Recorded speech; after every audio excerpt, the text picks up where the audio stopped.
Assalamualaikum, ayo kita lanjutkan kembali materi kita. Kemarin kita sudah belajar tentang perkembangbiakan pada tumbuhan. Hari ini kita akan belajar mengenai perkembangbiakan pada hewan.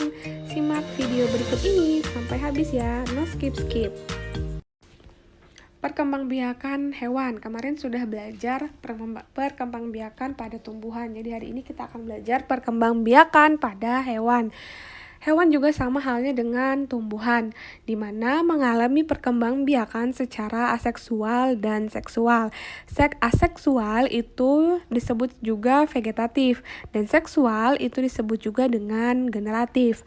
Nah, perkembangbiakan aseksual pada hewan itu yang pertama ada membentuk tunas, yaitu yang terjadi pada filum Porifera dan Coeloenterata.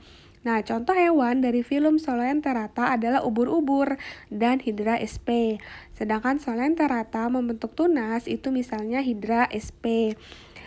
Nah, contohnya yang ada seperti di gambar, di mana bagian tubuhnya itu ada yang membentuk tubuh, ada tunas, ada tentakel, dan ada anakan. Selanjutnya yaitu fragmentasi. Contohnya itu pada planaria, di mana fragmentasi itu terjadi pada planaria merupakan salah satu contoh hewan yang melakukan fragmentasi. Tahap pertama yaitu pematahan atau pemotongan tubuh induk menjadi 2 bagian atau lebih. Selanjutnya terjadi tahap regenerasi, yaitu setiap potongan tubuh induk tersebut membentuk bagian tubuh lain yang tidak ada pada bagian tersebut. Pada akhirnya, setiap potongan tubuh tersebut akan membentuk individu baru dengan bagian tubuh yang lengkap seperti induknya. Nah, itu seperti yang ada di contoh. Jadi dia membelah, setelah membelah, dia akan membentuk individu baru. Seperti itu ya. Selanjutnya ada partogenesis, di mana partogenesis itu secara alami dapat terjadi pada hewan, lebah, semut, tawon, kutu daun, dan kutu air. Nah, perhatikan pada gambar itu ada partogenesis semut. Yang pertama itu ada gambar telur, X itu telur. Kemudian berubah menjadi atau menetas menjadi larva. Dan larva akan berubah menjadi pupa. Nah, pupa inilah nanti yang akan berkembang menjadi semut pekerja, kemudian semut jantan, dan semut betina atau queen. Queen itu ratu, ratu semut atau rajanya semut. Begitu juga dengan pada lebah. Kalian perhatikan. Perkembangbiakan seksual pada hewan, di mana perkembangbiakan seksual terjadi melalui proses perkawinan antara hewan jantan dan hewan betina. Melalui proses ini akan terjadi fertilisasi, yaitu proses peleburan inti sel sperma dan inti sel telur.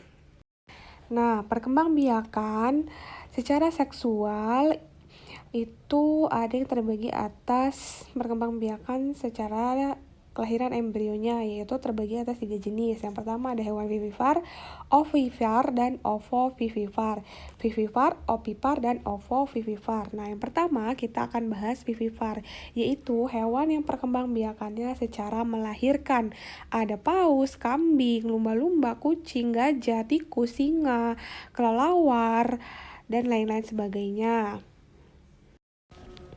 Selanjutnya hewan ovipar, yaitu cara perkembangbiakannya secara bertelur, tidak beranak ya. Ingat, ovipar itu bertelur, sedangkan vivipar itu secara beranak atau melahirkan. Nah, ovipar itu contohnya seperti pada gambar, yaitu ayam, ada cicak, katak, ikan mujair, burung elang, itik, dan lain-lain sebagainya. Selanjutnya, hewan ovovivipar, yaitu hewan yang perkembangbiakannya secara bertelur dan melahirkan. Ingat, bertelur dan melahirkan ya. Yang pertama, di mana embrio hewan yang tergolong ovovivipar sebenarnya berkembang di dalam telur, tetapi embrio tidak dikeluarkan dalam bentuk telur seperti pada hewan ovipar. Nah, contohnya pada hewan apa? Hewan yang berkembang biak secara ovovivipar yaitu seperti pada apa? Contohnya tuh ada ikan pari, ada paus, ada apa lagi? Kuda laut dan lain-lain. Perkembangbiakan hidup hewan, di mana pada beberapa jenis hewan, telur akan berkembang menjadi hewan muda yang memiliki struktur dan fungsi organ mirip dengan hewan dewasa atau imago. Nah, contohnya pada ametabola pada ekor gunting, itu ada telur, kemudian telurnya langsung menetas dan menjadi imago atau menjadi tubuhnya, yaitu tubuh daun muda atau tubuh muda, kemudian akan berkembang menjadi dewasa. Nah, itulah yang disebut dengan perkembangan langsung pada serangga. Nah, ini contohnya pada serangga Lepisma saccharina, yaitu di mana dari prosesnya yaitu telur, kemudian hewan muda dan hewan dewasa. Selanjutnya, kita membahas tentang metamorfosis. Metamorfosis itu terbagi atas dua jenis, yaitu sempurna dan tidak sempurna. Yang pertama, ada metamorfosis tidak sempurna, di mana metamorfosis itu merupakan hewan muda yang memiliki struktur dan fungsi organ tubuh yang berbeda dengan hewan dewasa. Nah, hewan muda tersebut kemudian berkembang melalui tahap tertentu sehingga memiliki struktur dan fungsi organ tubuh yang sama dengan hewan dewasa, yaitu dinamakan dengan metamorfosis. Nah, metamorfosis tidak sempurna itu terjadi pada kecoa, di mana kecoa hanya mengalami 3 fase, yaitu pertama telur, kemudian telur akan menetas berubah menjadi nimfa, dan nimfa akan berkembang menjadi imago, dan kemudian menjadi kecoa dewasa. Beda halnya dengan katak atau kupu-kupu, di mana kalau katak itu dari telur akan berubah menjadi kecebong, berudu, barulah menjadi katak dewasa atau katak muda, begitu perbedaannya.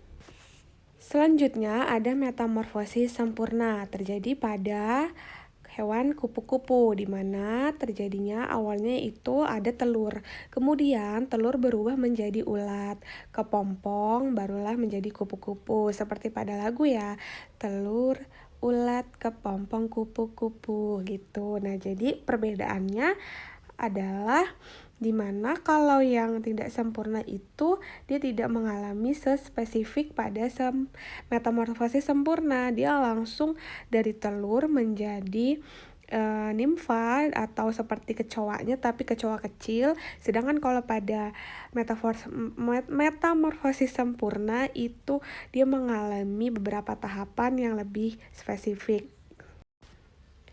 Nah, ini merupakan gambar perbedaan antara metamorfosis sempurna dan metamorfosis tidak sempurna, di mana metamorfosis sempurna itu terjadi pada kupu-kupu dan metamorfosis tidak sempurna itu terjadi pada belalang. Nah, metamorfosis kupu-kupu kita bisa lihat dari telur, ulat, menjadi larva, menjadi kepompong, menjadi kupu-kupu atau imago, dan barulah menjadi kupu-kupu dewasa. Sedangkan pada metamorfosis belalang itu dari telur dia langsung menjadi seperti belalang, menyerupai belalang dewasa, tetapi itu ukurannya kecil. Seperti itu ya perbedaannya. Selanjutnya ada teknologi perkembangbiakan hewan. Sedang apakah Bapak ini? Sekalian berpikirnya jangan kemana-mana dulu ya. Bapak ini sedang melakukan inseminasi buatan, di mana yaitu kawin suntik, yaitu proses memasukkan cairan sperma atau semen dari sapi jantan yang unggul ke dalam saluran perkembangbiakan sapi betina dengan bantuan manusia. Nah, inseminasi buatan ini dilakukan dengan cara memasukkan sperma atau semen yang telah dibekukan dengan menggunakan alat seperti suntikan. Nah, inseminasi buatan memiliki beberapa manfaat, antara lain efisiensi waktu, efisiensi biaya, dan juga memperbaiki kualitas anakan sapi. Itulah contoh dari perkembangbiakan Itulah contoh dari teknologi perkembangbiakan pada hewan.